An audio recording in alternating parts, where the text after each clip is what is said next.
지구온난화, 온실가스 배출, 이게 지금 1.5도가 더 오르면 지구온도가, 그러면 인간이 더 이상 손을 쓸 수 없대요. 1.5도가 더 오르면? 네, 근데 지금 1도가 올랐대. 그 측정한 때부터. 그래서 지금 0.5도가 남은 거야. 그러면 그 1도 오르는 기간이 얼마나 됐대요? 그게 예상보다 지금 20년이 땡겨진 거예요. 원래 2040년이 1.0도가 올라갈 거라고 예측했는데 2020년에 1.0도가 올라간 거야. 그래서 0.5도가 더 올라가면 이제 다 끝나는 거야? 끝나는 거야. 사람이 그걸 다시 내릴 수 없대. 온도를. 뭐 무슨 수를 써도? 안 된대. 왜? 왜 그렇지? 그러니까 우리가 에너지를 안 쓸 수 없잖아. 그렇죠. 뭐 그러니까 우리 인간이 완전히 건물이고 뭐고 전기 다 끊고 냉난방 안 하고, 그러니까 어떻게 보면 인류 멸망이고. 왜냐면 대기가 이제는 우리가 그거를 자연이 이렇게 정화하는 그거를 우리 스스로가 망쳐버리는 게 1.5도 올라가는 거래요.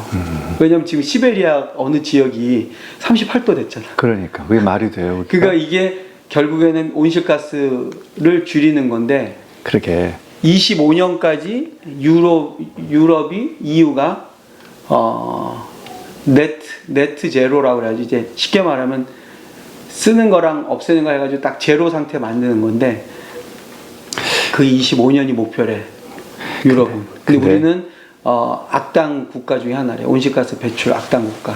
근데 우리는 그게 실감이 안 돼. 아직까지도. 네. 그래서 이게 실감이 안 돼서. 그런데 이번에 이제 이런 경우들 보면, 그러니까 기류가 이렇게 제트 기류가 막 형성이 돼서 몰아내주고 돌아오고 이랬는데 그게 지금 멈춰버렸잖아요. 그렇죠. 네. 그렇지. 지금 이렇게 막 폭우가 지금 몇 주째 네. 계속 오는 게 다 그런 이유 때문이다. 이렇게 조금 이렇게 막 두려워야 되는데 모른다니까. 네. 이번에 그 코로나도 뭐 같은 맥락에서. 맞습니다. 그렇습니다. 그래서 정말 또 점점 더 우려와 걱정이 많아지는 또. 그렇게. 근데 진짜 걱정되는 게 지금 당장에는 우리가 이제 막 위기를 이게 겪고 있으니까 두려운데 여기 해결이 되잖아요. 또 잊어버린다고. 그럼 또 돌아갈 거야. 이스라엘 백성처럼.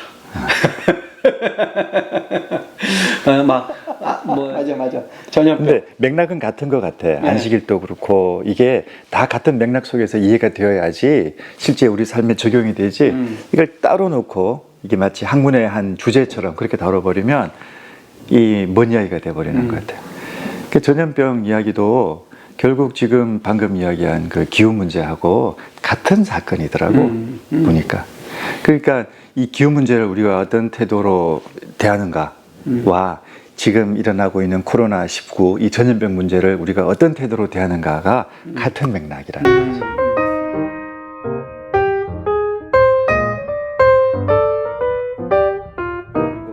이제 이해를 찾아보면 전염병은 항상 이제 저주야, 저주. 그러니까 이제 신을 노엽게 해가지고 신으로부터 내려온 저주라는 거죠. 근데 그럴 수밖에 없는 게 그냥 뭐 감기 걸리거나 뭐 손이 이렇게 베어가지고 좀 고통스러운 거 이런 개인적인 질병하고는 차원이 다른 문제라. 그렇죠. 이게 해결이 안 되니까. 불가항력적인 게 이제 크니까. 그렇죠. 그러니 이건 결국 우리 힘으로는 안 되고 그러니까 사람 힘으로는 안 되고 신에게 맡길 수밖에 없는데 이게 막 즐겁고 유쾌한 일이 아니잖아. 그렇죠. 신이 내리긴 했는데 그러니 이걸 대하는 태도는 저주일 수밖에 없는 거라. 그 멜 깁슨이 만든 영화 그 아포칼립스 봤어요? 아포칼립스. 네. 나는 그 영화에서 정말 제일 인상 깊게 남아있는 장면이 뭐냐 그러면 그 잉카 그 제국이 지금 전염병이 돌아서 비도 안 오고 막 그래서 이제 신에게 제물을 바치는 거야. 그러니까 이제 저기 밀림에 살던 부족들 잡아다가 그 영화 보면 그냥 끝도 없어. 인신제사를 지내는데 이거 언제 끝날 이것도 태도는 본질적으로 형태는 조금 어떻게 달라졌다 하더라도 바뀌지 않았다는 거예요. 심지어 중세 흑사병 돌았을 때도 교회가 어떻게 여기를 대응했냐고. 한 6년? 14세기 때 들어와서 한 6년 만에 유럽 인구의 한 3분의 1이 죽죠. 대략 한 2,500만 명 정도가 죽는다고. 근데 이 전염병이 완전히 끝나지가 않아요. 성행했던 게 고행, 채찍단인가? 채찍질단인가? 자기 등을 막 채찍을 때리면서 신에게 용서를 빌어야 되겠다. 그 루터도 왜 종교개혁 하기 전에 무릎으로 왜 베드로 성당 올라가는 게 그게 하나의 그 성지순례의 코스 중에 하나였다 그러더라고요. 그러니까 왜 사람들이 그렇게 우리 몸을 괴롭게 하면 신이 그걸 위로로 삼을까? 노여움을 풀까? 왜 그렇게 생각했을까? 요 이해의 본질을 가만히 따져보면 우상숭배랑 크게 다르지 않다는 거지. 결국은 뭐가 다르지? 성경에서는 하나님이 그런 식으로 맞아요. 제사를 받지 않는다고 분명히 이야기했는데도 불구하고 우린 계속 그러는 거 보면 어쨌든 이거는 성경의 뜻이 하나님의 뜻이 아니라는 거잖아. 그러면 지금 그게 바뀌었나? 지금 우리가 코로나를 대하는 우리의 태도가 본질적으로 뭐가 달라졌을까? 한번 고민해 보자는 거죠.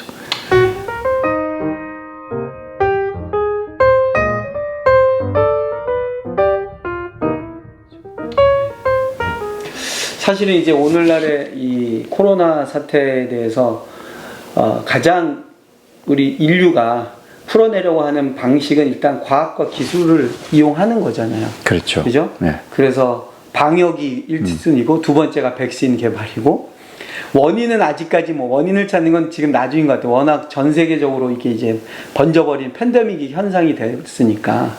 근데 이제 나의 궁금한 것은 우리 이제 그리스도인들로서 그리스도인들은 이 상황에 대해서 어떻게 대응하고 대처해야 되냐 할 때 1차적으로는 정부나 아니면은 의료계의 지침, 조언을 충실히 따르는 거잖아요. 그걸 잘 따르는 부분에서 아마 부딪힘이 있는 것 같진 않아요. 근데 어디서 부딪히냐면 그 의료계나 정부의 지침과 우리의 신앙적인 어떤 그 행위, 쉽게 작게 말하면 예배잖아요.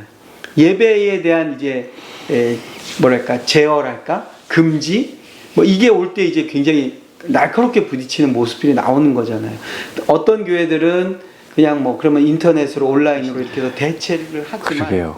지금 이게 우리가 예측할 수 없는 일이라고 하면 일단 안 될 것 같아. 왜냐 그러면 전염병은 인류 역사에서 한 번도 없어졌던 적이 없어요. 그렇죠, 맞아요. 늘 존재했었죠. 그러니까 완전히 새로운 경험이 아닌 거지. 단지 우리 세대에 처음 경험했을 그렇죠. 뿐이지. 근데 역사적으로는 있었고. 우리가 당황스러운 게 과거의 방식으로 돌아가자니 아까 말씀하신 것처럼 우린 과학이 있는 거야. 그렇죠. 그러니까 백신과 치료제가 나오면 이 문제가 해결될 수 있다는 걸 알고 있어. 알고 있죠. 맞아요. 그러니까 사람들이 더 이상 이게 신의 저주, 신의 노여움을 풀려고 하지 않는다고. 그건 교회 안 다니는 사람들은 이제 그럴 거고, 교회 다니는 사람들은 헷갈리는 거야. 그렇죠. 이거 알고 있어. 그렇죠. 두세 개를 아니까. 그렇다고 이게 신의 섭리와 무관한 일이다?